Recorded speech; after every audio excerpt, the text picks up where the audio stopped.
اعوذ باللہ من الشیطان الرجیم بسم اللہ الرحمن الرحیم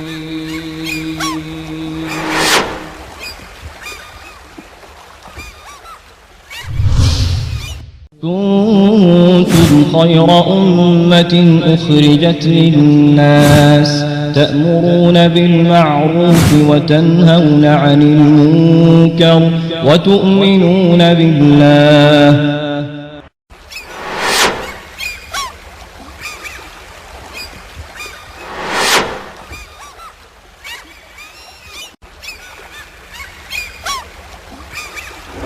إن الله وملائكته يصلون على النبي يا أيها الذين آمنوا صلوا عليه وسلموا تسليما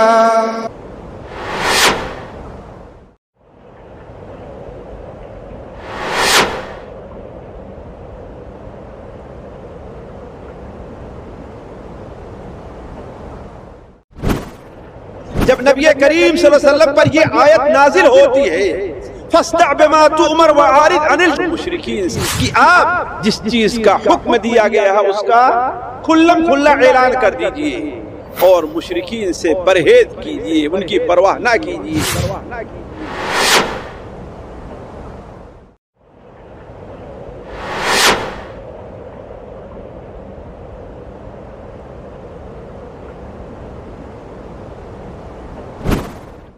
آپ صلی اللہ علیہ وسلم کھڑے ہو گئے دعوت کے کام کے لیے، آزاد کو بھی دعوت دی، غلاموں کو بھی دعوت دی، مکہ کے رہنے والوں کو بھی دعوت دی، مکہ کے باہر سے جو لوگ آ رہے تھے ان کو بھی دعوت دی، چھوٹوں کو بھی دعوت دی، بڑوں کو بھی دعوت دی، مرد کو بھی دعوت دی، عورتوں کو بھی دعوت دی، حتیٰ کہ آپ صلی اللہ علیہ وسلم مکہ مکرمہ سے باہر نکل کر کے جو لوگ بازاروں میں اکٹھا ہوتے تھے آپ صلی اللہ علیہ وسلم نے انہیں بھی دعوت دی اور یہ دعوت کا کام شروع ہو گیا۔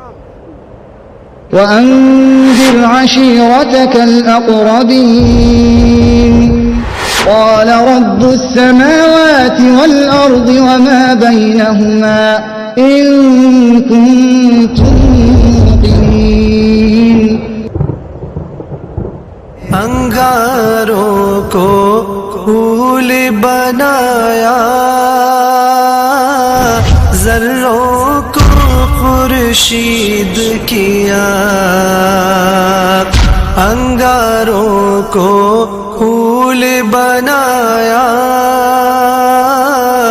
ذروں کو خورشید کیا، جن ہونٹوں میں زہر بھرا تھا ان کو میٹھے بول دیے، جن ہونٹوں الحمدللہ رب العالمین الرحمن الرحیم مالک یوم الدین ونشهد ان لا الہ الا اللہ ونشهد ان سیدنا ومولانا محمدا عبده ورسولہ ارسلہ الى الناس کافة بشیرا ونذیرا اما بعد فإن خیر الحدیث کتاب اللہ وخیر الهدی هدی محمد صلی اللہ علیہ وسلم وشر الأمور محدثاتها وكل محدثة بدعة وكل بدعة ضلالة وكل ضلالة في النار أعوذ بالله السميع العليم من الشيطان الرجيم بسم الله الرحمن الرحيم وأنذر عشيرتك المقربين وعشيرتك الأقربين واخفض جناحك لمن اتبعك من المؤمنين سبحانك لا علم لنا إلا ما علمتنا إنك أنت العليم الحكيم رب اشرح لي صدري ويسر لي أمري واحلل عقدة من لساني يفقه قولي واحلل عقدة من لساني يفقه قولي۔ عزیز ساتھیو، نبی کریم حضرت محمد مصطفیٰ صلی اللہ علیہ وسلم فداہ ابی و امی کہ سیرت پاک کا جو یہ سلسلہ چل رہا تھا اسی کی آج ایک کڑی ہے، جس میں درس شروع کرنے سے پہلے آپ لوگوں کے سامنے یہ بات رکھ دوں کہ شاید جو عام طور پر لوگوں کی دلچسپی یا لوگوں کے دل و دماغ کو بھانے والی بعض چیزیں جو رہتی ہیں، جیسے کثرت سے واقعات، یہ چیزیں شاید آج کم رہیں، لیکن نبی صلی اللہ علیہ وسلم کی سیرت کو سمجھنے کے لیے یہ چیزیں بہت ضروری ہیں۔ اسی لیے تقریباً تمام سیرت نگاروں نے ان چیزوں کا ذکر کیا ہے، حتیٰ کہ امام ابن کثیر رحمہ اللہ نے اپنی کتاب البدایہ والنہایہ کا جو حصہ سیرت نبوی صلی اللہ علیہ وسلم کے لیے خاص کیا ہے، اس میں بھی ان چیزوں کی طرف نہ صرف اشارہ کیا بلکہ بعض چیزوں کو بڑی تفصیل کے ساتھ رکھا ہے۔ دیکھیے، ہمارا اور آپ کا پچھلا درس جو تھا وہ نبی کریم صلی اللہ علیہ وسلم کی دعوتی زندگی کے 2.5-3 سال جو خفیہ دعوت کے تھے اس سے متعلق تھا۔ آپ صلی اللہ علیہ وسلم کے اوپر تقریباً 40 یا 60 یا اس سے کم زیادہ کچھ لوگ ایمان لائے تھے کہ اللہ تبارک و تعالی نے اپنے فرمان وَأَنذِرْ عَشِيرَتَكَ الْأَقْرَبِينَ، آپ اپنے قریب رشتہ دار جو ہیں انہیں آپ ڈرائیے۔ اور ابھی اس آیت کے نازل ہوئے کچھ ہی دن گزرے تھے کہ آپ صلی اللہ علیہ وسلم کو حکم ہوتا ہے فَاصْدَعْ بِمَا تُؤْمَرْ وَعَارِضْ عَنِ الْمُشْرِكِينَ، جس بات کا آپ کو حکم دیا گیا ہے اسے آپ ڈنکے کی چوٹ پر بیان کر دیجیے، اس کا کھلم کھلا اعلان کر دیجیے۔ وَعَارِضْ عَنِ الْمُشْرِكِينَ، اور مشرکین جو اس راہ میں رکاوٹ بنے آپ ان کی پرواہ نہ کیجیے۔ ان 2 آیتوں کے ذریعے گویا نبی کریم صلی اللہ علیہ وسلم کو علی الاعلان کھلم کھلا علانیہ طور پر دعوت دینے کا حکم ہو رہا ہے۔ اس طریقے سے ساتھیوں ہم کہہ سکتے ہیں کہ آپ صلی اللہ علیہ وسلم کی علی الاعلان جو دعوت تھی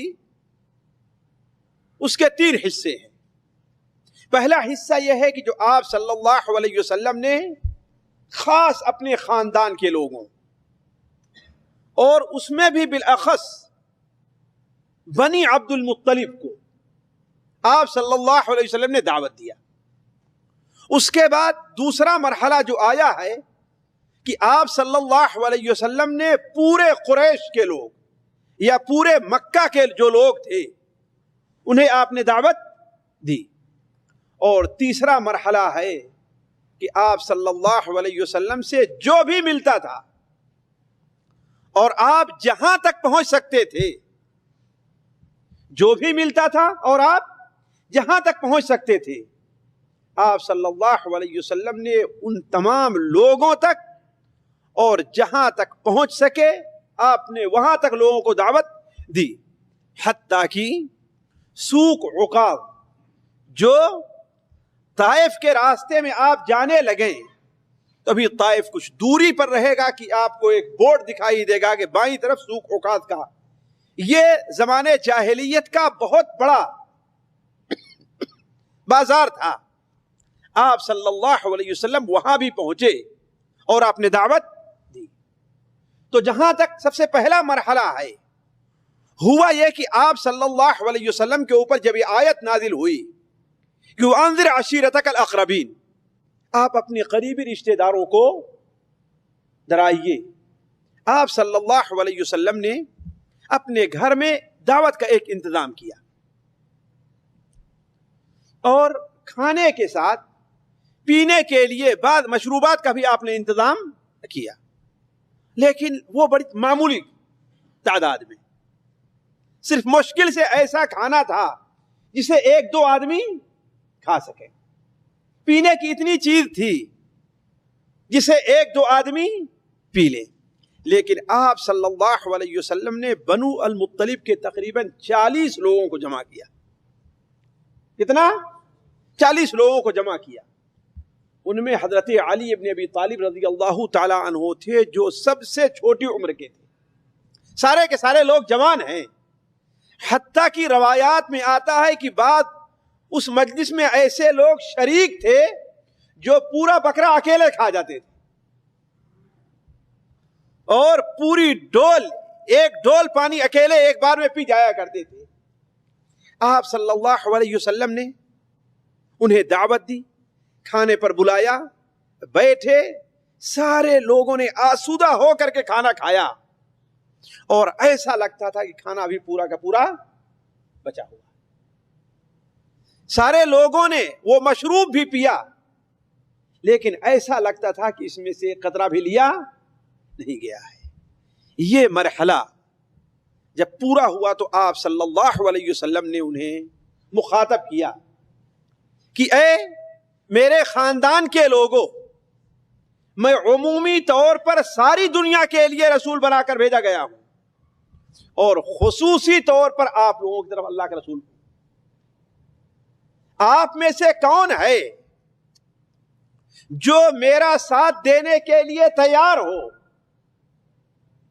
جو میرا بھائی بنے گا اور میرا ساتھی شمار ہوگا؟ گویا ساتھیوں یہ اعلان تھا اب کہ میری دعوت خاندانی بنیاد پر نہیں ہے، میری دعوت ایک خاندان کے لیے نہیں ہے. جو میرا ساتھ دے گویا کہ وہ میرا ساتھی ہے، وہ میرا بھائی ہے، اور جو میرا ساتھ نہ دے گویا وہ میرا بھائی اور ساتھی نہیں. آپ صلی اللہ علیہ وسلم نے پہلی بار آواز لگائی، کوئی نہیں اٹھا. حضرت علی رضی اللہ بیان فرماتے ہیں کہ میں سب سے چھوٹا تھا لیکن پھر بھی میں اٹھنا چاہا. آپ نے اشارے سے مجھے بیٹھا دیا. دوسری بار آپ صلی اللہ علیہ وسلم نے یہی آواز لگائی، پورے خاندان سے ایک آدمی بھی اٹھنے کے لیے تیار نہیں ہے. حتیٰ کہ آپ کے چچا عباس بھی موجود ہیں، حمزہ بھی موجود ہیں، ابو لہب بھی ہے، یہ سارے لوگ موجود ہیں، لیکن کوئی بھی آپ کی بات کا جواب دینے کے لیے تیار نہیں ہو. بلکہ آپ نے بتایا بھی کہ تم نے یہ میرا معجزہ دیکھ لیا، یہ نشانی تم نے دیکھ لی کہ تم میں سے بعض وہ ہیں جو پورا کا پورا بکرا کھا جاتے ہیں، لیکن اسی اتنے کھانے میں سارے کے آسودہ ہو گئے. 3 بار کوئی نہیں اٹھا تو تینوں بار بھی کون؟ حضرت علی رضی اللہ تعالیٰ عنہ اٹھتے رہے. آپ نے فرمایا کہ یہ میرے بھائی اور میرے ساتھی ہیں. شیعوں نے یہاں سے بدماشی کی ہے. ایک شیعی راوی نے اس میں اضافہ کر دیا ہے کہ یہ میرے بھائی اور میرے بعد خلیفہ ہوں گے. یہ میرے بعد، وہ روایت موضوع اور من گھڑت ہے. آپ صلی اللہ علیہ وسلم کا فرمان کیا تھا؟ کون میرا بھائی اور میرا ساتھی بنے گا؟ تو تینوں بار حضرت علی رضی اللہ تعالی عنہ جب اٹھے تو آپ صلی اللہ علیہ وسلم نے ان کے ہاتھ پر اپنا ہاتھ رکھا، اس کے بعد ان کے سر پر شفقت کا ہاتھ اپنا پھیر دیا، اور خاندان کا کوئی آدمی آپ صلی اللہ علیہ وسلم کے ساتھ دینے کے لیے تیار نہیں ہوا، بلکہ کچھ لوگ مذاق کرتے ہوئے، ٹھٹھے کرتے ہوئے اٹھ کھڑے ہوئے اور نکل کر کے چلے گئے. آپ صلی اللہ علیہ وسلم نے اس کے بعد دوسرا مرحلہ اسی دن یا اس کے کچھ دن بعد صبح کے وقت لوگ بیدار تھے، اس لیے کہ آج کل کی طریقے سے فجر کے بعد سونے کا معمول نہیں تھا. لوگ فجر کے لیے اٹھ گئے تو اٹھ گئے، اور ہم نے یہ وقت دیکھا ہے کہ فجر کے بعد سونا بڑا عیب سمجھا جاتا تھا. آج تو سونا ایک ضروری کام بن گیا ہے، ورنہ فجر کے بعد سونا یہ بہت بڑا عیب تھا، چاہے شہری زندگی ہو یا دیہات کی زندگی ہو. بلکہ اس شخص کو لوگ بہت ہی برا سمجھتے تھے جو فجر کے بعد سویا کرتا تھا. تو صبح کے وقت آپ صلی اللہ علیہ وسلم صفا پہاڑی پر کھڑے ہوئے. صفا پہاڑی آپ لوگ جانتے ہیں کہ کہاں ہے. صفا پہاڑی پر آپ صلی اللہ علیہ وسلم کھڑے ہوئے اور آپ صلی اللہ علیہ وسلم نے ایک آواز لگائی, وا صباحا. یہ ایک خاص آواز تھی عرب کی ہے. یہ آواز ایک خاص قسم کی آواز تھی. جب کسی بہت بڑے خطرے سے لوگوں کو متنبہ کرنا ہوتا تھا تو لوگ ایسا کیا کرتے تھے, بلکہ بسا اوقات اس میں ایک چیز کا اور اضافہ کر دیتے تھے. وہ کیا ہے, ننگے ہو کر کے یہ آواز لگایا کرتے تھے. یہ آواز ننگے ہو کر کے لگایا کرتے تھے. لیکن نہیں, آپ صلی اللہ علیہ وسلم صفا پہاڑی پر کھڑے ہوئے اور آپ نے آواز لگائی, وا صباحا. یہ ندا تھی کہ ہاں ایک بڑی اہم خبر جو تم لوگوں کے ذات اور مال سے متعلق ہے, وہ خبر تمہیں دی جا رہی ہے, کسی خطرے سے تمہیں متنبہ کیا جا رہا ہے, اس لیے تم لوگ میری بات سننے کے لیے آ جاؤ. یہ حدیث ساتھیوں تمام بخاری, مسلم اور تمام کتابوں میں ہے. آپ صلی اللہ علیہ وسلم کی یہ آواز سن کر کے جو شخص قریش یا وہاں آباد لوگوں کا آ سکتا تھا وہ خود آیا ہے, اور جو کسی وجہ سے خود نہیں آ سکتا تھا اس نے اپنی طرف سے کسی آدمی کو بھیجا, اپنا بیٹا ہو, اپنا بھائی ہو, کوئی بھی ہو, کہ جا کر کے دیکھو آخر یہ کیا پکار رہا ہے کوئی. جب سارے کے سارے لوگ کوہ صفا کے دامن پہ کھڑے ہو گئے تو آپ صلی اللہ علیہ وسلم نے عام خطاب بھی کیا اور خاص خطاب بھی کیا. آپ صلی اللہ علیہ وسلم نے کہا, اے قریش کے لوگوں, اپنے آپ کو جہنم کی آگ سے بچاؤ. اے کعب ابن لوئی کے بیٹو, اپنے آپ کو جہنم کی آگ سے بچاؤ. اے عبد مناف کے بیٹو, اپنے آپ کو جہنم کی آگ سے بچاؤ. اے ہاشم کے خاندان والو, اپنے آپ کو جہنم کی آگ سے بچاؤ. اے عبد المطلب کے خاندان والو, اپنے آپ کو جہنم کی آگ سے بچاؤ. حتیٰ کہ آپ نے اپنے چچا عباس کو بھی خطاب کیا, حتیٰ کہ اپنی بیٹی حضرت فاطمہ کو بھی خطاب کیا کہ اے فاطمہ بنت محمد, اے محمد صلی اللہ علیہ وسلم اے کی بیٹی, اپنے آپ کو جہنم کی آگ سے بچاؤ. یہ ایک عجیب آواز تھی کہ آج تک مکے میں یہ آواز کبھی بھی نہیں لگائی گئی. ایک عجیب دعوت تھی, ایک عجیب پیغام تھا کہ ایسا پیغام سننے کے لوگ عادی نہیں تھے. سارے کے سارے لوگ خاموش ہیں. بعض بدبخت قسم کے لوگ جن میں ابو لہب سب سے پیش تھا, وہ کہتا ہے تبا لک سائر اليوم, نعوذ باللہ من ذلک. سارے دن تیرے اوپر تباہی اور بربادی ہو, نعوذ باللہ من ذلک. الہذا جمعتنا, کیا تم نے ہمیں اسی دن کے لیے جمع کی, اسی بات کے لیے جمع کیا تھا؟ یہ کہہ کر کے سارے لوگ منتشر ہو. حالانکہ یہ بات آپ نے بڑے ایسے انداز میں کہی تھی جو دلوں کو بھانے والی تھی. چنانچہ آپ نے کہا تھا کہ یہ بتاؤ, اگر میں اس جگہ جہاں پر کھڑا ہوں اور میں دور دور وادیوں اور گھاٹیوں میں وہ چیزیں دیکھ رہا ہوں جو تم نہیں دیکھ رہے ہو, اگر تم سے میں کہوں کہ اس پہاڑ کے پیچھے کوئی لشکر ہے جو تمہارے اوپر حملہ کرنا چاہتا ہے, تو تم میری بات مانو گے کہ نہیں مانو گے؟ سارے لوگوں نے کہا کہ آپ ہمیشہ سے صادق اور امین ہیں, آپ نے کبھی جھوٹ نہیں بولا ہے, آپ کی بات ہم مانیں گے کیوں نہیں. لیکن جیسے ہی آپ صلی اللہ علیہ وسلم نے یہ کہا کہ اپنے آپ کو جہنم کی آگ سے بچاؤ, سارے کے سارے لوگ وہاں سے بچھڑ گئے.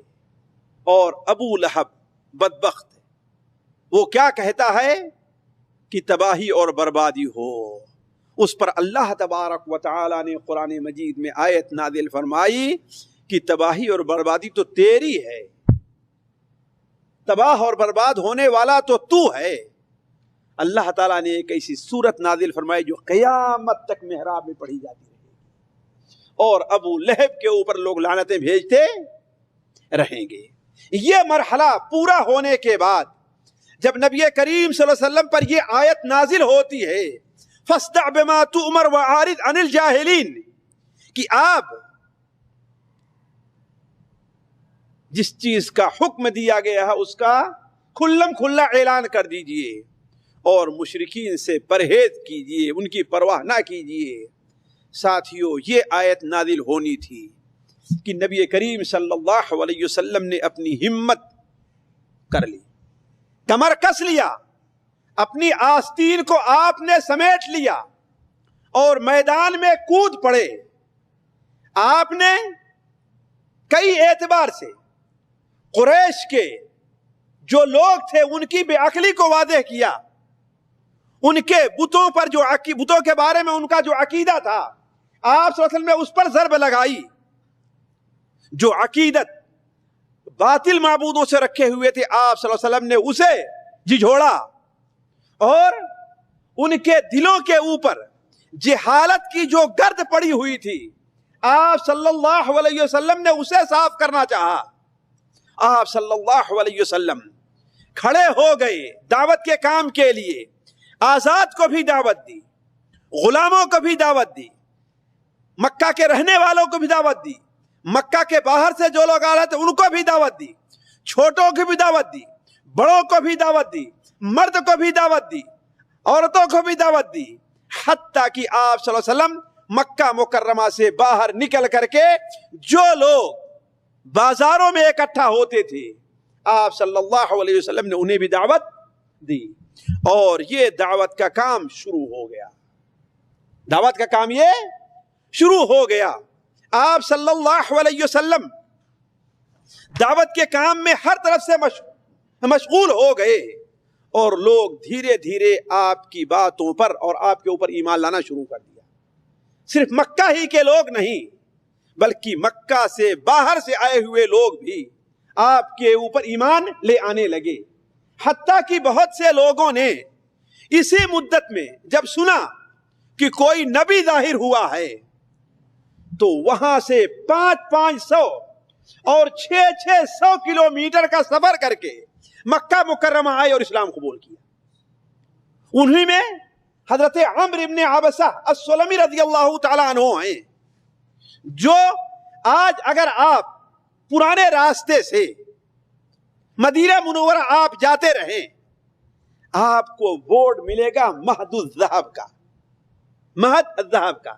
اس علاقے میں بنو سلیم کے لوگ آباد تھے، بنو سلیم کے لوگ آباد تھے۔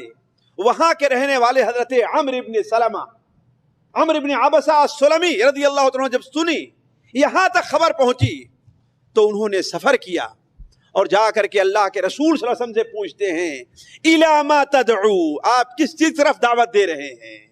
آپ صلی اللہ علیہ وسلم نے 2 لفظوں میں اس بات کو واضح کر دیا۔ وہ الفاظ کیا تھے؟ کہا بِكَسْرِ الْأَوْثَانِ وَصِلَةِ الْأَرْحَامِ، بِكَسْرِ الْأَوْثَانِ وَصِلَةِ الْأَرْحَامِ، بتوں کو توڑ پھینکنے کے لیے اور رشتہ داری کو جوڑنے کے لیے۔ چنانچہ اسی وقت حضرت عمرو بن سلمہ آپ کے اوپر اسلام لے آئے اور مسلمان ہو گئے، اور بھی کچھ لوگ مسلمان ہوئے جن کے اسلام کا واقعہ آپ کے سامنے اگر آج کی مجلس میں موقع نہیں ملا تو میں اگلی مجلس میں آپ کے سامنے ذکر کروں گا۔ جیسے حضرت طفیل ابن عمرو الدوسی ہیں، یہ یمن کے رہنے والے تھے۔ کہاں کے؟ یمن کے رہنے والے، دوس قبیلے کے رہنے والے تھے۔ اور حضرت ابو ذر غفاری رضی اللہ تعالیٰ عنہ ہیں، یہ بنو غفار کے تھے جن کی آبادی بدر اور مدینہ منورہ کے درمیان میں تھی، اس علاقے کے رہنے والے تھے۔ یہ لوگ بھی گئے اور انہوں نے اسلام قبول کیا، جن کا ذکر انشاءاللہ بعد میں اگر موقع ملا تو آئے گا۔ لیکن عرض جو میں کر رہا تھا وہ یہ جو زیادہ اہم ہے آج کی مجلس میں، کہ آپ صلی اللہ علیہ وسلم جب اپنی دعوت کو لے کر کے اٹھے اور ہر ایک کو دعوت دینا شروع کیا، لوگ آپ کے دین میں داخل ہونا شروع ہو گئے۔ اب عرب کہ لوگ عمومی طور پر اور خصوصی طور پر مکہ کے لوگوں کو خطرہ ہوا کہ اب تک تو ہم یہ سمجھتے تھے کہ جس طریقے سے کچھ لوگ توحید کا نعرہ بلند کیے اور ان کے مرنے ہی کے ساتھ ان کی دعوت ختم ہو گئی، جیسے ورقہ ابن نوفل ہیں، زید ابن عمرو ابن نفیل ہیں، کچھ سرفرے ان کی زبان میں ان کے لحاظ سے اٹھے اور معاملہ ختم ہو گیا، ایسے محمد ابن عبداللہ کی بھی دعوت ہوگی صلی اللہ علیہ وسلم، لیکن انہیں معلوم نہیں تھا کہ محمد ابن عبداللہ رسول اللہ صلی اللہ علیہ وسلم دنیا کو ایک ایسا نور دینے کے لیے آئے ہیں جو جہالت کی تمام تاریکیوں کو ختم کر دینے والا ہے۔ تو جب لوگ آہستہ آہستہ صرف مدینہ مکہ مکرمہ کے نہیں، مکہ مکرمہ کے باہر کے لوگ اور صرف آپ کے خاندان ہی کے نہیں بلکہ خاندان سے الگ ہٹ کر کے لوگ، اور بلکہ صرف کمزور اور غریب ہی لوگ نہیں، مالدار اور مکے کے شرفاء میں جن کا شمار ہوتا تھا، جیسے ابو بکر عثمان، عبد الرحمن ابن عوف اور طلحہ ابن عبید اللہ وغیرہ، یہ لوگ جب مسلمان ہونے لگے تو انہوں نے خطرہ محسوس کیا۔ اب خطرہ محسوس کیا تو لہذا اس دعوت کے خلاف اٹھ کھڑے ہوئے۔ ساتھیو، آج ہمیں جو دیکھنا ہے وہ یہی ہے کہ لوگوں نے آپ صلی اللہ علیہ وسلم کے خلاف جو محاذ آرائی کی تھی وہ کس قسم کی تھی، وہ کیسی تھی؟ یہ اس لیے بھی ضروری ہے کہ اس وقت بھی اگر کوئی مصلح اٹھتا ہے اور اٹھے گا تو اسے انہی چیزوں کا سامنا کرنا پڑے گا۔ اسی لیے میں اپنے بھائی دعات کو ہمیشہ یہ کہتا ہوں کہ اس وقت جن مراحل سے آپ لوگ گزر رہے ہیں، آپ لوگوں کے لیے نبی کریم صلی اللہ علیہ وسلم کے مکی دور کا مطالعہ بہت ضروری ہے۔ مکی دور میں آپ کے ساتھ آپ کی کیا مخالفتیں ہوئیں، آپ کے ساتھ لوگوں نے کیا کیا معاملات کیے، آپ کی دعوت کے سامنے کیا کیا رکاوٹیں کھڑی کی، وہ ساری کے ساری آج اس وقت خصوصی طور پر اپنوں سے بھی اور غیروں سے بھی وہ ساری رکاوٹیں ہمارے اور آپ کے سامنے آ رہی ہیں، لہذا اس پر توجہ دینا ضروری ہے۔ دیکھیے ساتھیو، پہلا حربہ جو سب سے زیادہ استعمال کیا ہے قریش نے وہ تھا ہنسی اور مذاق اڑانے کا۔ آپ جانتے ہیں کہ کسی کی بات بڑی سنجیدہ ہو لیکن اگر اسے بے اثر کرنا ہے، اسے بے وزن کرنا ہے تو اسے مذاق میں ڈال دیجیے۔ اس مجلس کے اندر جہاں سنجیدہ باتیں ہوتی ہو وہاں آپ ہنسنے والی، ٹھٹھے والی یا جو شخص باتیں کر رہا ہے آپ اس کا مذاق اڑانا شروع کر دیے کہ وہ لوگوں کے نزدیک کم وزن ہو کر کے رہ جائے، اس کی کوئی اہمیت لوگوں کے نزدیک نہ رہ جائے۔ لہذا سب سے پہلا جو مرحلہ استعمال کیا ہے وہ یہی ہے کہ نبی کریم صلی اللہ علیہ وسلم کا انہوں نے مذاق اڑانا شروع کیا، اور یہی نہیں کہ یہ صرف ابتدا ہی میں رہا، نہیں بلکہ یہ آپ صلی نبی دور کے بالکل آخری دور بلکہ مکی دور میں مدنی دور میں بھی یہ چیزیں چلتی رہی ہیں، لیکن اس کی ابتدا جو ہوئی ہے وہ سب سے پہلے بالکل جہری دعوت کی ابتدا میں ہوئی ہے، جس کی طرف قرآن مجید میں کئی جگہ اشارہ ہے۔ اللہ تعالیٰ ارشاد فرماتا ہے وَإِذَا رَآكَ الَّذِينَ كَفَرُوا إِن يَتَّخِذُونَكَ إِلَّا هُزُوًا أَهَذَا الَّذِي يَذْكُرُ آلِهَتَكُمْ وَهُمْ بِذِكْرِ الرَّحْمَنِ هُمْ كَافِرُونَ۔ جب آپ صلی اللہ علیہ وسلم کو دیکھتے ہیں یہ لوگ تو کیا ہے، يَتَّخِذُونَكَ هُزُوًا، آپ کا مذاق اڑانا شروع کر دیتے ہیں۔ کسی کا مذاق اڑائے تو کیا مطلب ہوتا ہے؟ یعنی یہ آدمی اپنے عقل کے لحاظ سے، اپنی سمجھ کے لحاظ سے کوئی اہمیت نہیں رکھتا ہے، لہذا آپ کا مذاق اڑانا شروع کرتے تھے، اور جب دیکھتے تھے تو هذا الذي يذكر آلهتكم، یہی ہے جو تمہارے خداؤں کو برا بھلا کہتا ہے، وهم بذکر الرحمن هم کافرون، حالانکہ وہ اللہ تعالیٰ اور رحمان کے ساتھ کفر کر رہے تھے۔ دوسری جگہ ارشاد فرماتا ہے اللہ تعالیٰ وَإِذَا رَأَوْكَ إِن يَتَّخِذُونَكَ إِلَّا هُزُوًا هَذَا الَّذِي بَعَثَ اللَّهُ رَسُولًا۔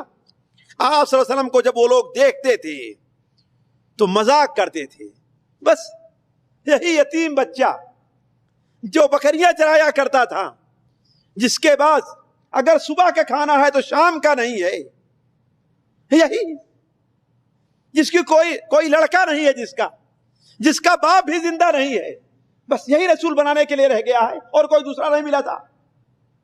اس قسم کی باتیں کرنے لگے. لیکن قرآن مجید میں اللہ تبارک و تعالی نے اس کا، بلکہ ساتھیوں یہ یہاں تک بات پھیل گئی تھی کہ صرف بڑے لوگ نہیں، ان کے یہاں تک کہ ان کے بچے اور ان کی عورتیں بھی نبی کریم صلی اللہ علیہ وسلم کا مذاق اڑایا کرتے تھے، بچے اور عورتیں بھی. چنانچہ صحیح بخاری شریف میں ایک حدیث ہے کہ آپ صلی اللہ علیہ وسلم ایک بار کچھ بیمار پڑ گئے، بالکل ابتدائی مرحلے میں آپ بیمار پڑ گئے، اور 3 دن تک آپ نے قیام نہیں کیا رات کا. اور آپ جانتے ہیں کہ آپ صلی اللہ علیہ وسلم کی نبوت کی ابتدا ہی ہوئی تھی کہ آپ رات کو قیام کیا کریں، یا ایھا المزمل قم اللیل الا قلیلا، یہ ابتدا ہی تھی. تو آپ صلی اللہ علیہ وسلم تہجد کی نماز پڑھا کرتے تھے شروع ہی سے. لیکن 3 دن گزر گئے، 3 راتیں گزر گئی، آپ کے قرآن پڑھنے کی آواز نہیں آئی. تو صبح کو جب وہ عورت اٹھتی ہے، کہتی ہے کہ یا محمد اللہم صلی علی محمد، ایسا لگ رہا ہے کہ تمہارا شیطان تمہیں چھوڑ کر کے چلا گیا ہے. نعوذ باللہ من ذالک. جبرائیل کو اس بدبخت نے کس سے تعبیر کیا؟ شیطان سے. نعوذ باللہ. اس لیے کہ آپ یہ کہا کرتے تھے کہ جبرائیل میرے پاس وحی لے کر کے آتے ہیں، یہ قرآن لے کر کے آئے جو میں پڑھتا ہوں. تو وہ کیا کہتی ہے؟ ایسا لگتا ہے کہ آپ کا شیطان آپ کو چھوڑ کر کے چلا گیا ہے. اللہ تعالیٰ قرآن مجید میں آپ کو تسلی دیتے ہوئے آیت نازل فرماتا ہے، وَالضُّحَىٰ وَاللَّيْلِ إِذَا سَجَىٰ مَا وَدَّعَكَ رَبُّكَ وَمَا قَلَىٰ. قسم ہے ضحیٰ کی، قسم ہے رات کی جب وہ چھا جائے. ما ودعک ربک، آپ کے رب نے نہ آپ کو چھوڑا ہے، نہ آپ کا رب آپ سے ناراض ہے. ما ودعک ربک وما قلی، آپ پریشان نہ ہوں. وللآخرۃ خیر لک من الاولی. تو عرض کرنے کا مقصد ہے کہ لوگ آپ کا مذاق اڑاتے تھے. آپ صلی اللہ علیہ وسلم کے اس مذاق اڑانے کا نتیجہ یہ ہوا کہ اللہ تبارک و تعالی نے اللہ کے رسول صلی اللہ علیہ وسلم کو تسلی دی. اللہ تعالیٰ نے فرمایا کہ آپ پریشان نہ ہوں، یہ کوئی نئی بات نہیں ہے. آپ جیسی دعوت لے کر کے اس دنیا میں جو کوئی بھی آیا ہے، ان کی قوم نے ان کے ساتھ یہی معاملہ کیا، ان کی قوم نے ان کے ساتھ یہی معاملہ کیا ہے. وَلَقَدِ اسْتُهْزِئَ بِرُسُلٍ مِّن قَبْلِكَ، آپ سے پہلے جتنے رسول آئے ہیں ان کا بھی مذاق اڑایا گیا ہے. دوسری بات اللہ تبارک و تعالیٰ نے یہ کہی کہ آپ پریشان نہ ہوں، مذاق کرنے والے اور آپ کا ٹھٹھا کرنے والوں کا انجام اچھا نہیں ہوگا. جو لوگ آپ کا مذاق اڑا رہے ہیں ان کا انجام اچھا نہیں ہوگا. وَلَقَدِ اسْتُهْزِئَ بِرُسُلٍ مِّن قَبْلِكَ فَحَاقَ بِالَّذِينَ سَخِرُوا مِنْهُمْ مَا كَانُوا بِهِ يَسْتَهْزِئُونَ. تو جو لوگ نبیوں کا مذاق اڑاتے تھے ان کا یہ مذاق انہی کے لیے وبال جان بن گیا ہے. تو اللہ تبارک و تعالی نے نبی کریم صلی اللہ علیہ وسلم کو تسلی دی اور فرمایا کہ آپ جس مقام پر اللہ تعالیٰ کے نزدیک فائز ہیں، آپ اس طرف دیکھیے کہ وَلَلْآخِرَةُ خَيْرٌ لَكَ مِنَ الْأُولَىٰ وَلَسَوْفَ يُعْطِيكَ رَبُّكَ فَتَرْضَىٰ. آپ کو آپ کا رب وہ کچھ دینے والا ہے، وہ کچھ دینے والا ہے کہ آپ جب وہ چیزیں پا جائیں گے تو آپ راضی ہو جائیں گے. ایک بار آپ صلی اللہ علیہ وسلم، مسند احمد کے اندر ہے کہ حرم شریف میں آپ صلی اللہ علیہ وسلم طواف کر رہے تھے اور قریش کے سردار چگادڑی اور بڑے بڑے وڈیرے وہاں پر بیٹھے ہوئے تھے. آپ صلی اللہ علیہ وسلم آئے، آپ نے حجر اسود کا بوسہ دیا اور پھر اس کے بعد طواف کرنے لگے.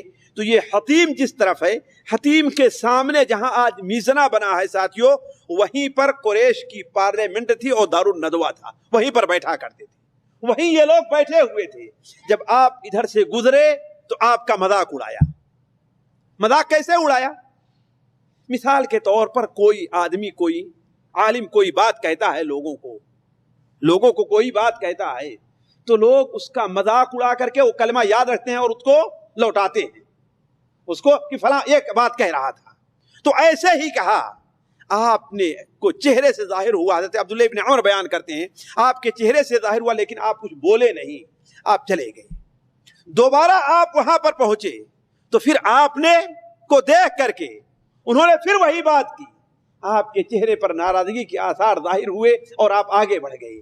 تیسری بار جب لوگوں نے یہی بات کہی تو آپ صلی اللہ علیہ وسلم نے اشارہ کیا کہ تسمعون یا معشر قریش، اے قریش کے لوگوں سن رہے ہو میری بات کو؟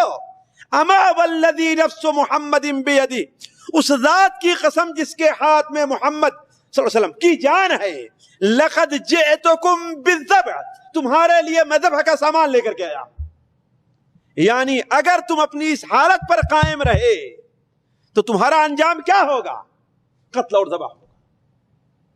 حضرت عبداللہ ابن عمر کہتے ہیں کہ نبی کریم صلی اللہ علیہ وسلم کا یہ فرمانا تھا کہ انہیں ایسا لگا کہ گویا سانپ سوکھ گیا، اس لیے کہ وہ یہ سمجھتے تھے کہ خانہ کعبہ کے پاس کھڑے ہو کر کے اگر کوئی آدمی بد دعا کرتا ہے تو اس کی دعا اللہ تعالیٰ قبول فرماتا، اور چہ جائے کہ اللہ کے رسول صلی اللہ علیہ وسلم پاک صاف آدمی، پاک سیرت، پاک صورت آدمی، امین اور صادق آدمی اگر کسی کے اوپر بد دعا دے رہا تو اس کی دعا قبول کیوں نہیں کرے گا اللہ تبارک و تعالیٰ. کہا یہ کہنا تھا آپ صلی اللہ علیہ وسلم کا کہ سارے لوگ ایسے خاموش ہو گئے کہ لگتا تھا کہ ان کو سانپ سوکھ گیا ہے، اور بلکہ سارے لوگ بڑی نرمی سے بات کرنے لگے، ارے ابو القاسم جائیے، ارے کوئی بات نہیں آپ تو اچھے آدمی ہیں، کس نے کہا آپ کو، یعنی ایسی باتیں کرنے لگے. بلکہ روایت میں جو سب سے زیادہ سخت باتیں کرنے والا تھا وہ سب سے زیادہ نرمی سے بھی بات کر رہا تھا. تو عرض کرنے کا مقصد پہلا طریقہ انہوں نے کیا استعمال کیا کہ جی کیا تھا؟ مذاق کرنا شروع کیا. دوسری چیز ساتھیوں ذرا غور کریں گے، الزام تراشیاں شروع ہو گئی، یعنی آپ کے اوپر الزام لگانے لگے. کیا الزام لگایا تھا؟ نعوذ باللہ من ذالک. چوری کا؟ نعوذ باللہ من ذالک. کس چیز کا الزام لگایا تھا؟ زنا کا؟ نعوذ باللہ من ذالک. ڈاکہ کا؟ نعوذ باللہ من ذالک. کئی قسم کے الزام تھے ساتھیوں، میں وہ سارا آپ کے سامنے نہیں رہتا لیکن چند دیکھتا. پہلا، سب سے پہلا الزام جو تھا یہ تھا کہ یہ بے دین ہو گیا ہے. یہ کیا تھا؟ کہ یہ بے دین ہو گیا ہے. عرب میں اس کے لیے ایک لفظ تھا صابی. یہ صابی، جسے آج کہہ لیجئے کہ وہابی. آج ہمارے یہاں کسی کو بے دین کہنا ہو تو کیا کہیں گے؟ یہ وہابی ہو گیا ہے نا. کسی کو بدنام کرنا ہے، الزام لگانا ہے تو کیا کریں گے؟ حتیٰ کہ اگر کسی کے بارے میں جان لیا کہ یہ وہابی ہے تو لوگ اسے کافر سے ہی برا، یہودی سے ہی برا اور نصارہ سے برا سمجھتے ہیں. نعوذ باللہ من ذالک. جیسا کہ آپ لوگوں نے گانڈا سنگھ کا واقعہ پڑھا ہوگا، قصہ سنا ہوگا. تو عرض کرنے کے وقت آپ کے اوپر دوسرا الزام کیا تھا؟ یہ صابی ہے، یعنی بے دین ہو گیا ہے، باپ دادا کے دین سے الگ ہو گیا ہے. جس کی سب سے واضح دلیل یہ ہے کہ ایک صحابی ہیں ربیعہ ابن عباد بنو دیل کے ہیں، وہ بیان فرماتے ہیں کہ میں تھا تو ذل مجاز نام کا ایک بازار تھا، وہاں پر میں گیا. ساتھیوں یہ بات سن لیں، عرب کے لوگ حج کیا کرتے تھے اس گھر کا، پورے عرب کے بلکہ یمن سے لوگ آیا کرتے تھے، بیت اللہ شریف کا حج کیا کرتے تھے، اور حج کے موقع پر اس کے آگے اور پیچھے کچھ بازار لگا کرتے تھے. حج سے پہلے کا جو بازار ہوتا تھا ذی القعدہ وغیرہ میں لگتا تھا وہ سوق عکاظ تھا جو طائف کے پاس تھا، اور حج کے فوراً بعد جو بازار لگتا تھا وہ ذل مجاز تھا. ذل مجاز یہ طائف کے، یہ عرفات کے قریب تھا. آج جہاں پر وادی فاطمہ ہے اس کے قریب یہ بازار لگتا تھا، اس لیے کہ جو لوگ دور سے حج کرنے آتے تھے اس میں اپنی تجارت بھی کر لیا کرتے تھے. تو وہ بیان کرتے ہیں کہ میں اپنے والد کے ساتھ زمانے جاہلیت میں ذی المجاز کے بازار میں گھوم رہا تھا تو دیکھتا ہوں کہ ایک شخص ہے وہ کہہ رہا ہے یا ایھا الناس قولوا لا الہ الا اللہ تفلحوا، اے لوگو لا الہ الا اللہ کہو کامیاب ہو جاؤ گے۔ اے لوگو، پورے بازار میں آپ گھومتے تھے، جو تاجر ہوتا تھا اس سے بھی کہتے تھے، جو کچھ خریدنے گیا تھا اس سے بھی کہتے تھے، قریب کے لوگ جن کو پہچانتے تھے ان کو بھی، حتیٰ کہ جن کے بارے میں معلوم تھا آپ کی بات قبول کر لیں گے اسے بھی دعوت دیتے تھے، اور جس کے بارے میں معلوم تھا قبول نہیں کرے اسے بھی دعوت دیا کرتے تھے۔ تو آپ پورے بازار میں لوگ آپ کے گرد اکٹھا ہیں، آپ کی ایک آواز ہے قولوا لا الہ الا اللہ تفلحوا، اے لوگو لا الہ الا اللہ کہو کامیاب ہو جاؤ۔ اور آپ کے پیچھے دیکھتا ہوں کہ ایک جوان ہے، بڑا ہی خوبصورت ہے، اس کے چہرے سے گویا شعلے نکل رہے ہیں، اور لوگوں سے کہہ رہا ہے کہ اے لوگو یہ صابی ہے، یہ بے دین ہو گیا ہے، اس کی بات نہ ماننا۔ تو ہم نے اپنے ابا سے پوچھا کہ آخر یہ کون ہے جو کہہ رہا ہے قولوا لا الہ الا تفلحوا، اور ایک آدمی اس کے پیچھے ہے لوگوں کو ورغلا رہا ہے ان سے۔ کہا کہ یہ بنو عبد المطلب کا جوان ہے، بنو مطلب کا جوان ہے، ایک فرد ہے جو کہہ رہا ہے کہ میں اللہ کا رسول ہوں، اور یہ اس کے پیچھے جو چل رہا ہے وہ کون ہے؟ اس کے پیچھے چل رہا ہے کون ہے؟ وہ اس کا چچا ابو لہب ہے۔ کون ہے؟ اس کا چچا ابو لہب ہے۔ تو عرض کرنے کا مقصد یہ ہے کہ اللہ کے رسول صلی اللہ علیہ وسلم کے اوپر کیا الزام لگایا کہ یہ کیا ہو گیا ہے؟ جی وہابی ہو گیا ہے، یہ صابی بن گیا ہے۔ اللہ تبارک و تعالی نے اس پر لوگوں کی تردید کی اور فرمایا یاسین والقرآن الحکیم انک لمن المرسلین، اس کے بعد کیا ساتھیو؟ علی صراط مستقیم۔ یاسین، قرآن حکیم کی قسم، انک لمن المرسلین، آپ رسولوں میں سے ایک رسول ہیں، بے دین نہیں ہوئے ہیں، آپ گمراہ نہیں ہیں، بھٹکے ہوئے نہیں ہیں۔ قسم کھا کر کے اللہ تعالیٰ فرماتا انک لمن المرسلین، اور کیا فرمایا؟ علی صراط مستقیم، آپ سیدھے راستے کے اوپر ہیں۔ یہ بات قرآن مجید کی کئی سورتیں جو مکی ہیں، جیسے سورہ شورا، سورہ زخرف، ان سورتوں کو پڑھیے تو آپ کو ملے گا کہ اللہ کے رسول صلی اللہ علیہ وسلم کو یہ تعلیم دی گئی ہے۔ چنانچہ سورہ زخرف میں اللہ تعالیٰ فرماتا فاستمسک بالذی اوحی الیک انک علی صراط مستقیم۔ لوگوں کے کہنے میں نہ آئیے، لوگ کہتے رہیں کہ آپ بے دین ہیں، فاستمسک بالذی اوحی الیک، جس چیز کی آپ طرف وحی کی گئی اس کو مضبوطی سے پکڑیے، انک علی صراط مستقیم، آپ سیدھے راستے پر ہیں۔ دوسرا الزام آپ کے اوپر یہ تھا کہ یہ تو مجنون اور پاگل ہے، یہ تو ایسی باتیں کرتا ہے جو ہم نے کبھی سنی ہی نہیں ہے۔ جس طریقے سے آپ لوگ جانتے ہیں کہ بسا اوقات انسان مجنون اور پاگل رہتا ہے، لیکن ایسی ایسی باتیں بتلاتا ہے، ایسی ایسی حکمتیں بات کرتا ہے، آپ لوگ اس کو سنے ہوئے نہیں رہتے اور تعجب کرتے ہیں کہ لوگ اس کو پاگل کہتے ہیں، کیسی کیسی باتیں کر رہا ہے۔ تو آپ صلی اللہ علیہ وسلم پر یہ الزام تھا، چنانچہ کہتے تھے اللہ قرآن میں فرماتے یا ایھا الذی نزل علیہ الذکر انک لمجنون، نعوذ باللہ من ذلک، اے وہ شخص جس کے اوپر یہ قرآن نازل ہوا ہے، انک لمجنون، تو مجنون ہے، ویقولون انہ لمجنون، کہتے ہیں کہ وہ مجنون ہے۔ اللہ تبارک و تعالیٰ نے اس کا جواب دیا ارے لوگوں عقل سے کام لو، تمہاری عقل کہاں گئی ہے؟ ذرا سوچو، کیا اس کی باتیں مجنون کے بڑھ کی طریقے سے ہیں؟ اس کی شکل و صورت، اس کے حالات، اس کا اٹھنا بیٹھنا، باتیں کرنا ملنا مجنون اور پاگل کے طریقے سے ہے؟ مجنون کو تو اپنی طہارت کی فکر نہیں رہا کرتی ہے، مجنون کو تو اپنے کھانے پینے کی فکر نہیں رہا کرتی ہے۔ اسے دیکھو کیسا صاف ستھرا آدمی ہے، عقل کی باتیں کر رہا ہے، سچ بولتا ہے، جھوٹ نہیں بولتا، حق کی دعوت دیتا ہے، صلہ رحمی کی دعوت دیتا ہے، تم اسے مجنون کہہ رہے ہو؟ چنانچہ قرآن مجید میں اللہ تعالیٰ سورہ سبا جو سورہ مکی سورت ہے، اللہ تعالیٰ فرماتا ہے کہ آپ کہہ دیجئے کہ اے لوگو انما اعظکم بواحدہ، صرف میں ایک بات کہتا ہوں تم سے، صرف ایک بات کہتا ہوں، وہ بات کیا ہے کہ تم لوگ اکیلے میں بیٹھ جاؤ یا دو دو آدمی ہو کر کے بیٹھ جاؤ، ثم تتفکروا، پھر سوچو، ما بصاحبکم من جنہ، کیا تمہارا یہ ساتھی جس کو تم مجنون کہہ رہے ہو اسے کوئی جنون ہے، اسے کوئی پاگل پن ہے؟ اور اللہ تبارک و تعالی نبی کریم صلی اللہ علیہ وسلم کو تسلی دیتے ہوئے کہتا ہے کیا؟ ما انت بنعمت ربک بمجنون، تیرے رب کی نعمت ہے کہ تو مجنون اور پاگل نہیں ہے۔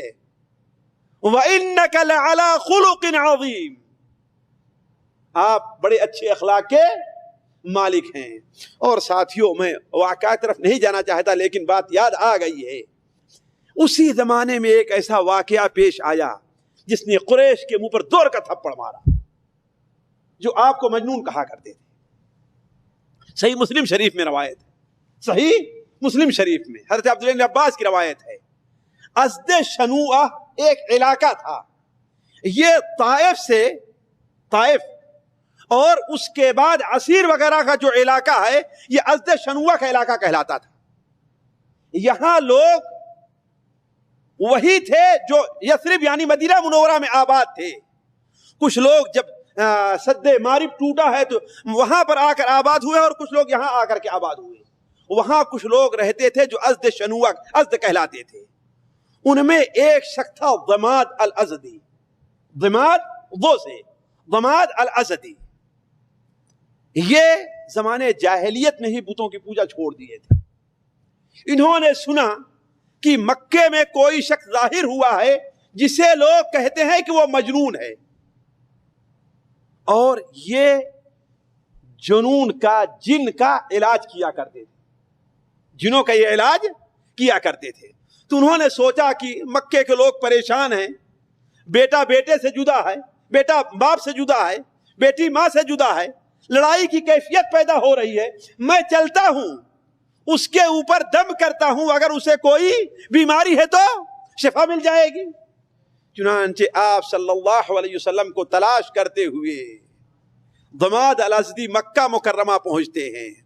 آپ کے بارے میں جب بتایا گیا تو آپ کے پاس جاتے ہیں اور کہتے ہیں کہ یا محمد، اللہم صلی علی محمد، اللہ تعالیٰ نے میرے ہاتھ میں شفا رکھی ہے، اس بیماری سے میں علاج کرتا ہوں، کچھ دم کر کے اس بیماری سے میں ایک علاج کرتا ہوں، آئیے اگر آپ کو بھی کوئی بیماری ہے تو آپ کے اوپر بھی میں دم کرتا ہوں، اللہ تعالیٰ آپ کو بھی شفا دے دے گا۔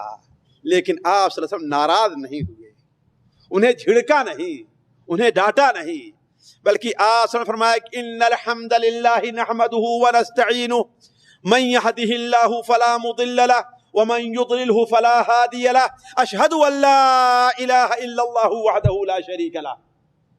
یہ سننا تھا کہ ضماد خاموش ہو گئے، ٹھہر گئے، کہا دوبارہ سناؤ تو۔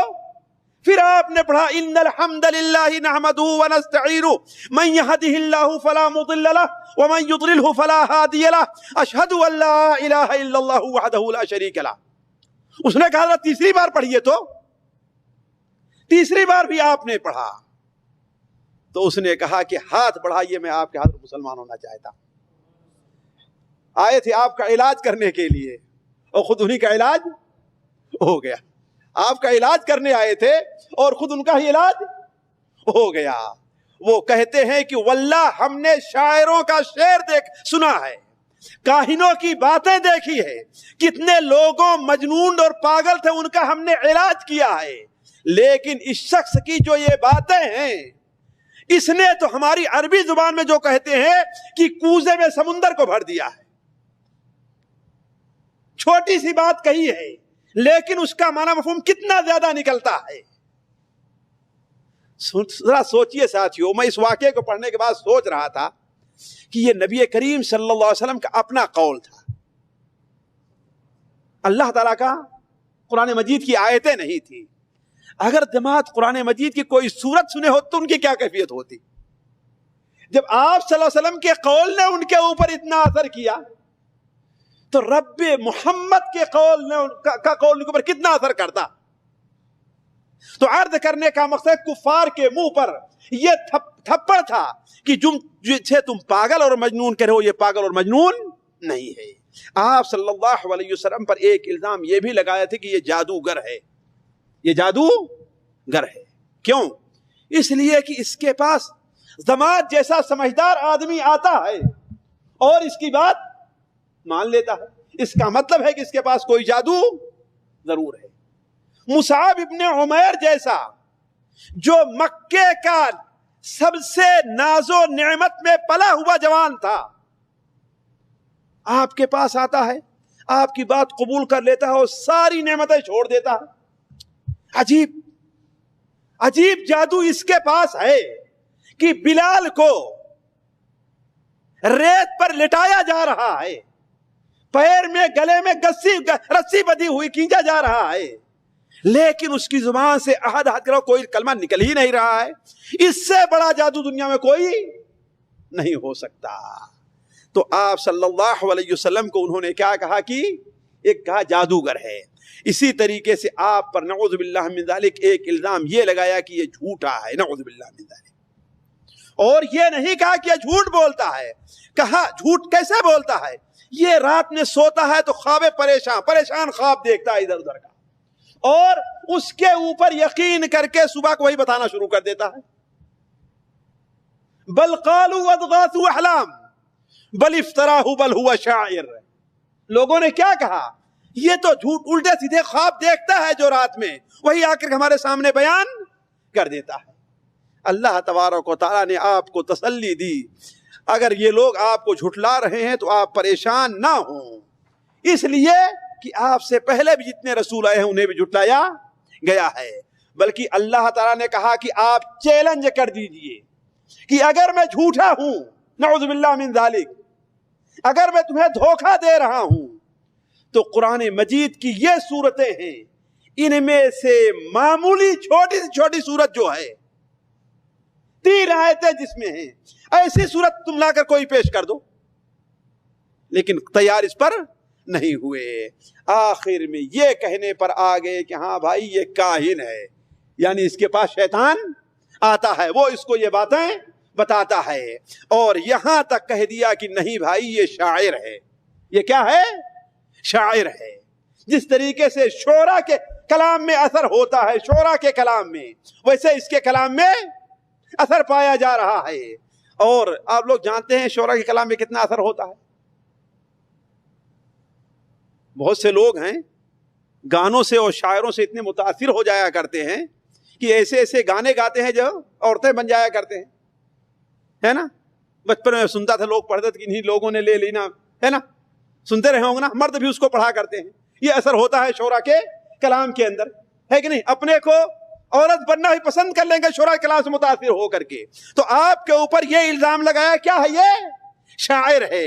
لیکن اللہ تعالیٰ فرماتا ہے کہ وما علمناہ الشعر وما ينبغی لہ، ہم نے اس کو شعر نہیں سکھلایا ہے، اور شعر اس کے مناسب بھی نہیں ہے۔ کیوں؟ اس لیے کہ شعراء کی کچھ صفات ہوا کرتی ہے۔ ساتھیو آپ دیکھیں کہ عام طور پر شاعروں کا ساتھ دینے والے سنجیدہ اور عقل مند لوگ نہیں رہا کرتے، ہے کہ نہیں ہے؟ واہ واہ کرنے والے، شور کرنے والے، ایسے ہی لوگ شعراء کا ساتھ دینے والے رہا کرتے ہیں۔ تو اللہ والشعراء یتبعہم الغاوون، شعراء کی اتباع کرنے والے کون سے لوگ ہیں؟ جو گمراہ رہا کرتے ہیں۔ تم دیکھتے نہیں کہ اس کا ساتھ دینے والے کیسے عقل مند اور سمجھدار لوگ ہیں۔ اور شعراء جب شعر کہنا شروع کرتے ہیں تو کبھی مبالغہ کرنے لگے تو اتنا آگے بڑھ جاتے ہیں کہ اپنے شعر میں کفریہ بات تک کہہ جایا کرتے ہیں، کفر کی باتیں بھی کہہ جایا کرتے ہیں۔ جیسے ابھی ایک شعر میں کسی نے مجھے سنایا، ظاہر بات کفر ہے یہ، وہ کیا ہے کہ جنت کو لے اڑے ہم نظر و نیاز میں، جنت کو لے اڑے ہم نظر و نیاز میں، پھنس کر وہاں بھی رہ گیا روزہ نماز میں۔ نعوذ باللہ من ذالک، کفر نہیں ہے اور کیا ہے؟ یعنی روزہ نماز سے اگر کسی کو جنت نہیں ملے تو کس سے ملے گی جنت؟ کسی اور چیز سے جنت ملے گی؟ تو شعراء وہ باتیں کہتے ہیں جس کے اوپر خود عمل نہیں کرتے. شعرا ایسی باتیں کرتے ہیں کہ وہ تنکے کو پہاڑ بنا کر پیش کرتے ہیں. اور تم دیکھتے نہیں کہ محمد صلی اللہ علیہ وسلم کی زندگی کتنی شعرا سے کتنی مختلف ہے. تو عرض کرنے کا مقصد کہ آپ صلی اللہ علیہ وسلم کے اوپر جو الزامات تھے ان میں ایک الزام یہ تھا، کفار نے آپ کو دعوت کو روکنے کے لیے جو، ذرا میں چاہوں گا کہ ہمارے بھائی جو یہاں موجود ہیں یا جو کسی طریقے سے سن رہے ہیں ذرا اس پر غور کریں گے، بڑی اہم چیز ہے. آپ صلی اللہ علیہ وسلم کی دعوت کے سامنے جو رکاوٹ بن رہے تھے، رکاوٹ ڈال رہے تھے، اس میں ایک چیز بحث اور کج بحثی بھی تھی. حجت کرنا، اعتراضات کرنا، عقلی دلیلیں پیش کرنا، ساری چیزیں لا کر کے پیش کیا کرتے تھے آپ صلی اللہ علیہ وسلم کی دعوت کے سامنے. مکہ کے لوگوں سے نبی کریم صلی اللہ علیہ وسلم کا جو عمومی اختلاف تھا وہ 3 باروں میں بہت زیادہ تھا. 3 باتوں میں. پہلا معاملہ آخرت کا تھا، دوسرا معاملہ نبوت کا تھا، اور تیسرا معاملہ جو تھا وہ توحید کا تھا. 3 معاملے تھے. کس کا؟ آخرت کا معاملہ، نبوت کا معاملہ اور توحید کا معاملہ. اس لیے کہ مکہ کے لوگ عمومی طور پر، سارے کے سارے لوگ نہیں، عمومی طور پر آخرت کو نہیں مانتے تھے. آخرت پر ان کا ایمان نہیں تھا. جیسا قرآن مجید میں اللہ تبارک و تعالی ان کے اقوال کو نقل کرتا ہے، کیوں کہ اَإِذَا مِتْنَا وَكُنَّا تُرَابًا أَإِنَّا لَمَبْعُوثُونَ، جب کیا ہم مر جائیں گے، مٹی بن جائیں گے، ہڈی بن جائیں گے، تو ہم دوبارہ ہمیں اٹھایا جائے گا. أَوَآبَاؤُنَا الْأَوَّلُونَ، کیا ہم سے پہلے ہمارے بعد جو مر گئے ان کو بھی اٹھایا جائے گا؟ یہ تو کیسے ہو سکتا ہے؟ سورہ قاف کے اندر اللہ تعالیٰ ارشاد فرماتا ہے وَقَالُوا أَإِذَا مِتْنَا وَكُنَّا تُرَابًا ذَلِكَ رَجْعٌ بَعِيدٌ، وہ یہ کہتے ہیں کہ اگر ہم مر گئے اور مٹی بن گئے تو دوبارہ ہم کیسے انسان دوبارہ بنائے جائیں گے. بلکہ ایک آپ صلی اللہ علیہ وسلم سے جو مذاق کرنے والا تھا، عاص ابن وائل السہمی، وقت ہوتا تو میں وہ پورا قصہ ذکر کرا، شاید اگلی مجلس میں کبھی آئے. عاص ابن وائل السلمی یہ آپ صلی اللہ علیہ وسلم کے پر مذاق اڑانے والے لوگوں میں بڑا مشہور تھا.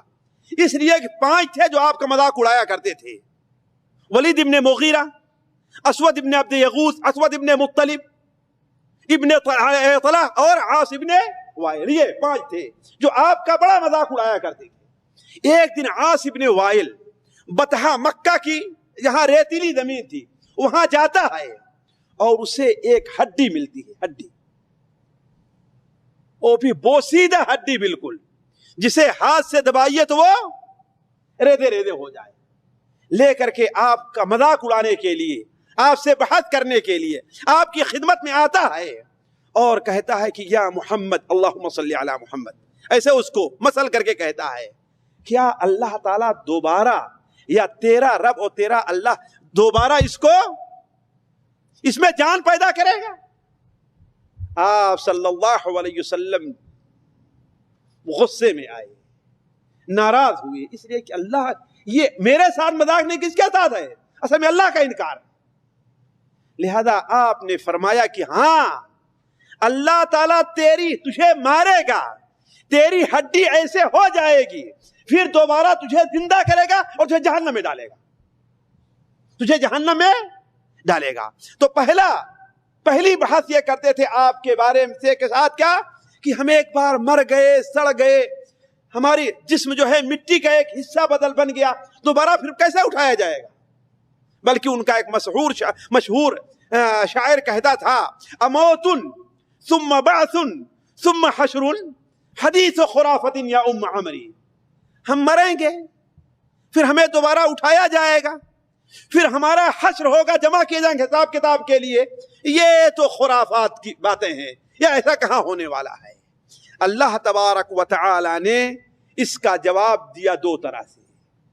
ایک طرح سے تو یہ دیا کہ یہ بتاؤ افنجعل المسلمین کالمجرمین، یہ بتاؤ دنیا میں ایک سے ظلم کرتے کرتے ظلم چلا جاتا ہے اور اس کو ظلم کا بدلہ اس کو نہیں ملتا ہے. اور ایک آدمی مظلوم ہے, ظلم سہتے سہتے مر جایا کرتا ہے اور اس کا بدلہ نہیں ملتا. اب اگر کوئی دن ایسا نہ ہو جہاں ظالم سے اس مظلوم کا بدلہ لیا جائے تو یہ تو اللہ کی حکمت کے خلاف ہے نا. ایک شخص ہے, شراب پیتا ہے, زنا کرتا ہے, نماز نہیں پڑھتا, چوری کرتا ہے, سب کچھ کرتا ہے, اور ایک شخص ہے بڑا ہی سنجیدہ ہے, نماز روزے اس کا پابند ہے. کیا مرنے کے بعد دونوں برابر ہو جائیں گے؟ افنجعل المسلمین کالمجرمین ما لکم کیف تحکمون. تم کیسے فیصلہ کر رہے, ذرا سوچو کیسا فیصلہ کر رہے ہو. اور دوسری بات اللہ تعالیٰ نے کہا کہ اچھا یہ نہیں سوچتے تم لوگ کہ تم کچھ نہیں تھے, تمہارا کہیں ہاتھا پتہ نہیں تھا. اللہ تعالیٰ نے ایک پانی کے قطرے سے تمہیں کیسے بنا دیا ہے. سوچو آپ, خوبصورت سا انسان, چلتا پھرتا, دوڑتا دھوپتا انسان دکھائی دیتا ہے. تو جب تم کچھ نہیں تھے اللہ نے تمہیں ایسا بنا دیا تو ایک بار تو ایک شکل و صورت اللہ کے سامنے آ گئی ہے, دوبارہ اللہ کیوں نہیں بنا سکتا ہے؟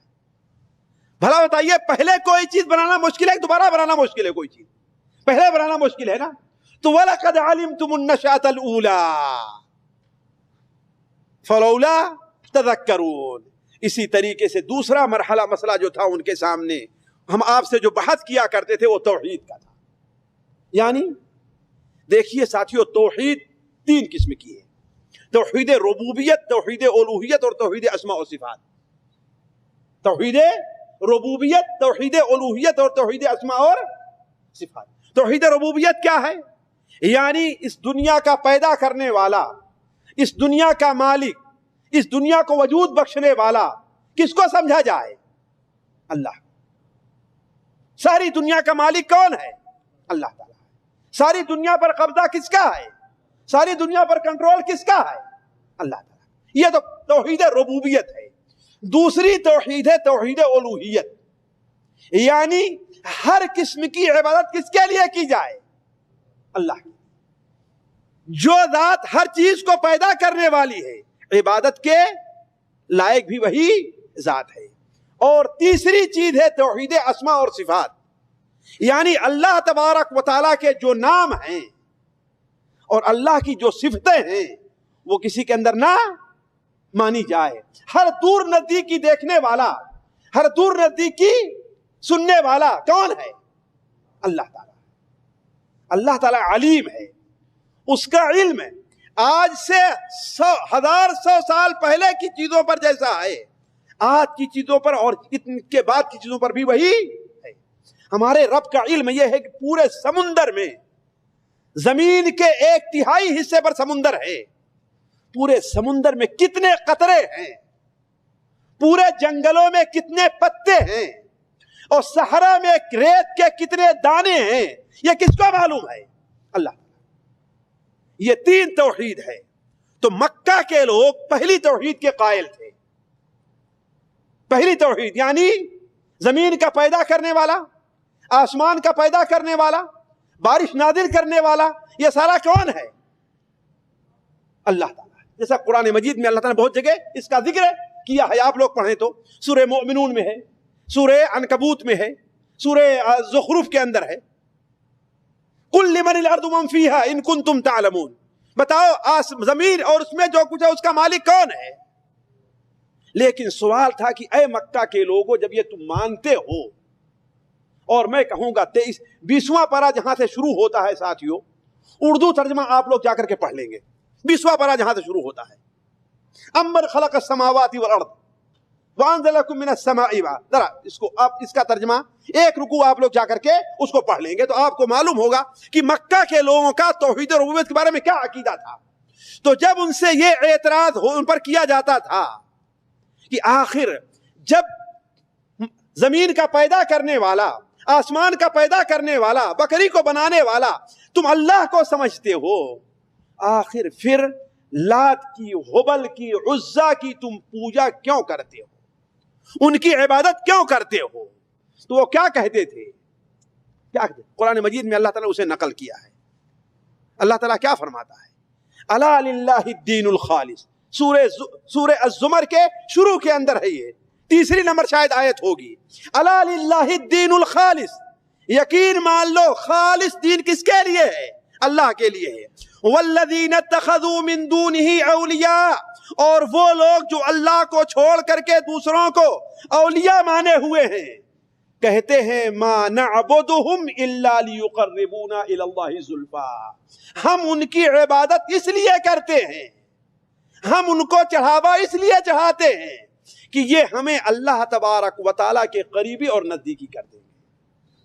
سورہ الزمر کی ساتھیوں بالکل شروع کی 23ویں پارے کے آخر میں یا 3 نمبر آئے, ذرا آپ اس کو لوگ جا کے پڑھ لیں. اس کا ترجمہ اللہ تعالیٰ نے اس کا جواب کیا دیا کہ یہ بتاؤ کہ آخر تمہیں کیسے معلوم ہوا, یہ تمہیں کیسے معلوم ہوا, تمہیں کس نے بتایا ہے؟ ام عندهم الغیب فہم یکتبون. کیا ان کے پاس غیب ہے لکھ کر کے آیا ہوا کہیں کہ ہاں بھائی ولیوں کو اور بتوں کو حبل کو لات اور عزا کو تم پوجا کرو؟ تمہیں کیسے معلوم ہوا؟ بلکہ 26واں پارہ جہاں سے شروع ہوتا ہے اس کی ابتدا میں آپ پڑھیے قل ارائیتم ما تدعون من دون اللہ. آپ ان سے کہیے ذرا بتاؤ ان کے بارے میں اللہ کو چھوڑ کر جن کو تم پکارتے ہو. ارونی ماذا خلقوا من الارض. زمین سے کسی چیز کو پیدا کیا ہے؟ ام لہم شرک فی السماوات. یا آسمان کی کسی چیز کو بنایا ہے؟ ایتونی بکتاب من قبل ھذا. اس سے پہلے جو کتابیں آئی ہیں اس میں یہ چیز کہیں موجود ہے؟ او اثارۃ من علم. یا کوئی اور علم نبیوں کے چلا رہے, تمہیں کیسے معلوم ہے؟ اسی طریقے سے نبوت اور رسالت کے بارے میں ان کو جو شبہ تھا وہ یہ تھا کہ بشر اور انسان رسول کیسے ہو سکتا ہے, بشر اور انسان رسول کیسے ہو سکتا ہے؟ رسالت تو بڑا اونچا مقام ہے, اس کے لیے تو کسی فرشتے کو آنا چاہیے. چنانچہ قرآن مجید میں مکی صورتیں آپ دیکھیں ساتھیوں, مکی صورتیں آپ سورہ الشعراء, سورہ فرقان کے اندر اللہ تعالیٰ ارشاد فرماتا ہے وَقَالُوا مَا لِهَذَا الرَّسُولِ يَأْكُلُ الطَّعَامَ وَيَمْشِي فِي الْأَسْوَاقِ. وہ کہتے ہیں کہ یہ رسول بھی عجیب ہے, کھانا کھاتا ہے, بازار میں جا کر کے سودا صرف لیتا ہے. لولا انزل الیہ ملک. آخر اس کے ساتھ کوئی فرشتہ کیوں نہیں اتارا گیا؟ گویا رسول جو ہونا چاہیے وہ کیا ہونا چاہیے؟ انسان نہیں ہونا چاہیے. بل عجبوا ان جاءهم منذر منهم فقال الكافرون هذا شيء عجیب. بلکہ انہوں نے اس بات پر تعجب کیا کہ انہی میں سے ایک آدمی کو رسول بنا کر بھیج دیا گیا ہے, انہی میں سے ایک آدمی کو رسول بنا کر کے بھیج دیا گیا ہے. کافروں نے کیا کہا؟ هذا شيء عجیب. یہ تو بڑا عجیب سا شبہ ہے. اس کا جواب اللہ تبارک و تعالی نے دیا کہ یہ بتاؤ اگر انسان ہے تو انسان کی ہدایت کے لیے بہتر انسان ہوگا کہ فرشتہ ہوگا؟ اگر فرشتہ آتا پھر بھی تمہیں یہی شبہ ہوتا کہ ارے بھائی یہ تو فرشتہ ہے, ہم اس کی طرح کیسے بن سکتے ہیں, ہم اس طرح بات کیسے کر سکتے ہیں؟ وَلَلَبَسْنَا عَلَيْهِمْ مَا يَلْبِسُونَ. ہے کہ نہیں ہے؟ اس طریقے سے کہنے کا مطلب یہ ہے کہ ان کو یہ 3 شبہات تھے اور قرآن نے تفصیل کے ساتھ ان تینوں شبہات کا جواب دیا. وقت ختم ہوتا جا رہا ہے, اس لیے میں اپنی بات کو صرف ایک بات کہہ کے بند کرتا ہوں, پھر اس کے بعد آگے بڑھیں گے. آپ کے خلاف بڑا پروپیگنڈا وہ لوگ کیا کرتے تھے, حاجی لوگ. آپ نے جب جہری دعوت کا اعلان فرمایا تو ان کی میٹنگ بیٹھتی ہے کہ آپ لوگ دیکھتے رہے کہ محمد صلی اللہ علیہ وسلم کی آواز میں کتنا اثر ہے, کتنا اثر ہے. یہ کوئی حاجی آ رہا ہے, ان سے کوئی بات کہے گا اس کی بات مان لیں گے. تو آپس میں اکٹھا ہوئے, کسی نے کہا شاعر کہیں, کہا شاعر نہیں لوگ جانتے ہیں, کہا پاگل کہیں, کہا دیکھتے نہیں کیسے عقل کی بات کرتا ہے. آخر میں اس پر اتفاق ہوا کہ وہ کیا ہے؟ ساحر اور جادوگر ہے. تو مکے کی گلیوں میں بیٹھ جایا کرتے, نوکے پر بیٹھ جایا کرتے تھے. کوئی حاجی آتا تھا تو اس سے کہا کرتے تھے کہ بھائی دیکھو ہم جس پریشانی میں مبتلا ہیں کہ بھائی بھائی سے جدا ہے, باپ بیٹے سے جدا ہے, ماں اپنے بیٹے کو نہیں چاہ رہی ہے, دیکھو تمہارے اندر یہ مصیبت نہ جانے پائے. یہ ہمارے ہاں ایک جادوگر پیدا ہوا، ایسی باتیں کرتا ہے کہ لوگ اس کی بات سے متاثر ہو جاتے ہیں، لہذا تم اس کی باتوں میں نہ آنا۔ انہی میں سے ایک صحابی جو یمن سے آئے تھے، طفیل ابن عمرو الدوسی رضی اللہ تعالیٰ عنہ، وہ کہتے ہیں مجھ سے میرا کان اتنا بھر دیا کہ میں مسجد میں جاتا تھا تو اپنے کان کے اندر روئی لگا کے جایا کرتا تھا کہ کہیں ایسا نہ ہو کہ محمد اللہ صلی اللہ علیہ وسلم ان کی بات ہمارے کان میں پڑ جایا کرے، اور آپ جہاں کھڑے ہوتے تھے میں دور جا کے کھڑا ہوتا تھا، کہیں ایسا نہ ہو کوئی بات کہیں۔ اور کہا ایک بار میں خانہ کعبہ کا پردہ پکڑے ہوئے کھڑا تھا کہ آپ صلی اللہ علیہ وسلم قرآن مجید کوئی آیت پڑھ رہے تھے اور ہلکی سے میرے کان میں آئی، مجھے بڑی اچھی لگی۔ ہم نے کہا طفیل تیرا برا ہو، تو عقل مند آدمی ہے، سمجھدار ہے، ان کے کہنے میں کیوں آتا ہے؟ سن لے اس کی بات، اگر حق ہوئی تو قبول کر لینا، ہی تو چھوڑ دینا۔ کہا چنانچہ لوگوں کے سامنے تو میں آپ کے پاس نہیں گیا، ورنہ لوگ مجھے مارتے اور پیٹتے، لہذا جب اللہ کے رسول سے رخصت ہوئے تو میں آپ کے پیچھے گیا، اور آپ گھر میں داخل ہو گئے تو میں بھی آپ کے گھر میں داخل ہوا، اور ہم نے کہا کہ اے محمد صلی اللہ علیہ وسلم، آپ کے بارے میں لوگوں نے مجھے ایسا سمجھایا تھا، میں ایسے کر رہا تھا، لیکن آپ کی ایک بات ہم نے سنی، مجھے بڑی اچھی لگی ہے، آپ کیا دعوت لے کر کے ہیں بتائیے تو۔ چنانچہ آپ صلی اللہ علیہ وسلم نے ان کے سامنے دعوت پیش کی تو مسلمان ہو گئے، طفیل ابن عمرو الدوسی، اور ان کا بڑا لمبا قصہ ہے جو کسی دوسری مجلس میں۔ اب میں اپنی بات یہیں پر بند کرتا ہوں، اس لیے کہ جو ہے آپ صلی اللہ علیہ وسلم کے لیے جو اسالیب روکنے کے استعمال کیے تھے ان میں سے کچھ اسلوب رہ گئے ہیں، اور اہم اسلوب جو آ رہا ہے وہ ترغیب، ترہیب، اور جب ہر چیز سے عاجز آ گئے تو آخر میں مشرکین نے دو اسلوب استعمال کیا تھا جو اگلی مجلس میں تفصیل کے ساتھ میں رکھوں گا۔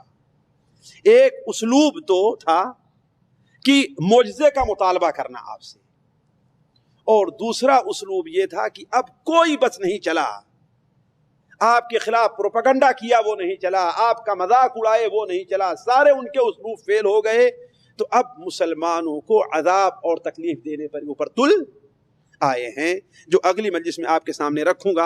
اللہ تعالیٰ سے دعا ہے کہ اللہ تعالیٰ ہمیں اور آپ کو نبی کریم صلی اللہ علیہ وسلم کی سیرت کو سننے اور اس آپ کی سنت پر عمل کرنے کی توفیق عطا فرمائے۔ اللہ تبارک و تعالیٰ ہمارا اور آپ کا سینہ نبی کریم صلی اللہ علیہ وسلم کی حدیثوں کے لیے، آپ کی سنتوں کے لیے کھول دے۔ اللہ تعالیٰ ہمیں اور آپ کو جس طریقے سے یہاں پر آپ صلی اللہ علیہ وسلم کی سیرت کو سننے کے لیے اکٹھا کیا ہے، اللہ تعالیٰ حشر میں بھی آپ صلی اللہ علیہ وسلم کے ساتھ اور آپ کے دست مبارک سے ہمیں اور آپ کو حوض کوثر نصیب فرمائے، اور اللہ تعالیٰ ہمیں اور آپ کو ان لوگوں میں قرار دے کہ نبی کریم صلی اللہ علیہ وسلم کے ساتھ ہم اور آپ بھی جنت کے اندر داخلے کے حقدار بن جائیں۔ سبحانک اللہم و بحمدک، اشہد ان لا الہ الا انت، استغفرک و اتوب الیک۔ آج